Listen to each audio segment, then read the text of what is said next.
नमस्कार, स्वागत आहे आपल्या चॅनलमध्ये।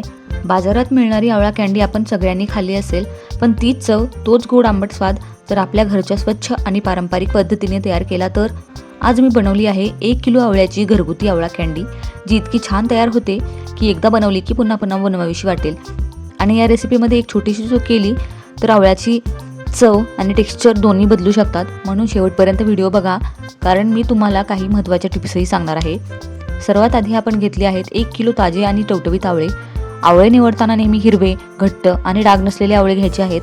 हे आवळे आपण स्वच्छ पाण्याने 2-3 वेळा धुवून घेतले आहेत, नंतर स्वच्छ कपड्याने पुसून घेतले आहेत। आता हे आवळे आपण वाफवून घेणार आहोत।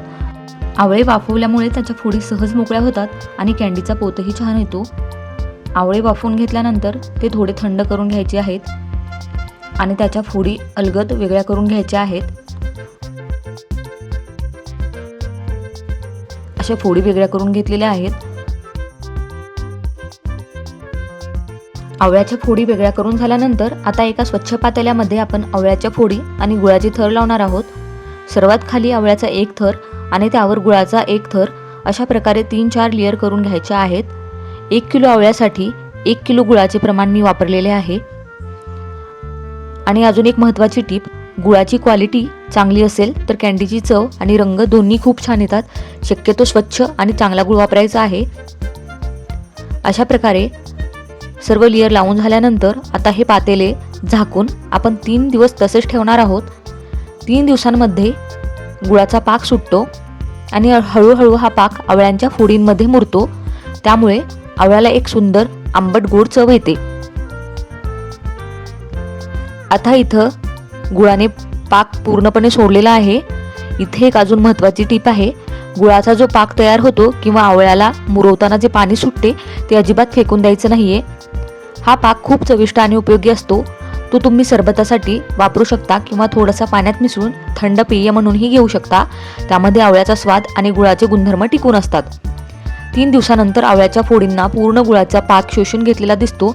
आता या फोडी पाकातून बाहेर काढून एका ताटामध्ये पसरवून घ्यायच्या आहेत। आता या फोडींना 2 ते 3 दिवस चांगले ऊन द्यायचं आहे। फोडी वाळवताना त्या अधूनमधून हलवत राहायच्या आहेत, म्हणजे त्या एकमेकांना चिटकणार नाहीत आणि सर्व बाजूने व्यवस्थित वाळतील।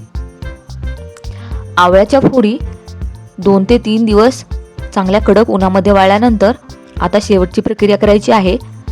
यावर आपण थोडीशी पिठी साखर लावणार आहोत। पिठी साखरेमुळे कँडीला बाजारासारखा सुंदर लुक येतो आणि चवही अजून वाढते।